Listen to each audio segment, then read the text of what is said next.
It's TooSaucery, and it's time for my patch 2.1 preview video.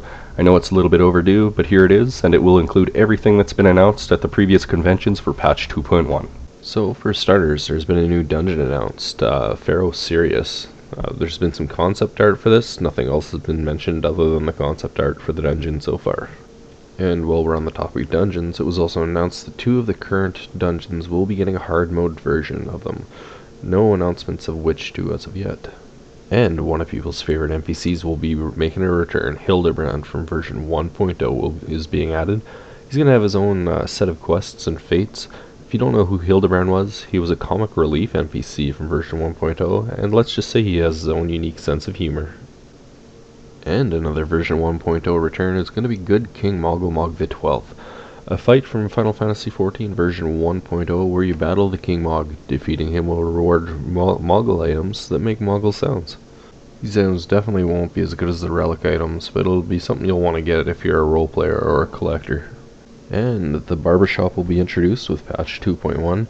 This is obviously to change your hairstyle and possibly other small things like tattoos or piercings. And chances of the functionality of this will probably be pretty similar to the character creation screen, is what I would assume. A great update that's coming to the duty system for the random matchmaking, whereas if you join as a single player versus as a full pre-made group, you'll now be rewarded with some type of item or loot. Not really many details on what you'll receive, but it's definitely good getting extra stuff for just doing what you're normally going to do.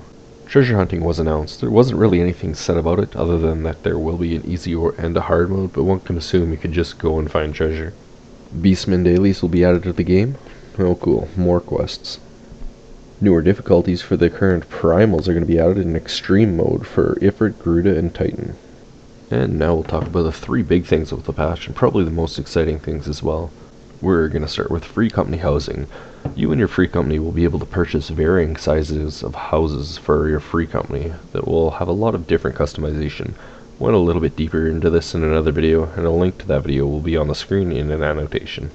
So player versus player will finally be coming to Final Fantasy XIV with patch 2.1. 4 vs 4 Wolves Den PvP will be launched. This will be an arena-style player versus player system coming out where you can battle other pre-made teams or queue up solo and get a random team to fight another random team. More information on this in the video posted on the screen.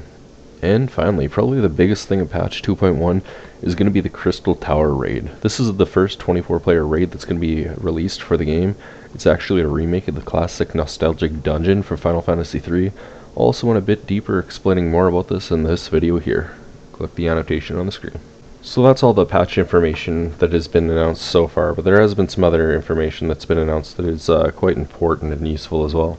Such as newer levels for the Coils of Bahamut will be coming out at a later time, not patch 2.1, but it will be updated continuously, and once newer levels of the Coils have come out, the previous levels will be given bonuses and buffs for groups that are continuously dying to help players out so they're able to view the content as well.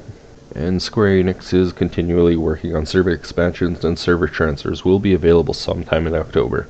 Keep in mind guys that all of this information is always subject to change, as these are not official patch shows, just information that has been announced at different conventions such as Tokyo Game Show and PAX. And that's it for this video guys. Don't forget to hit that subscribe and like button if you haven't already. Also check out my other Final Fantasy videos.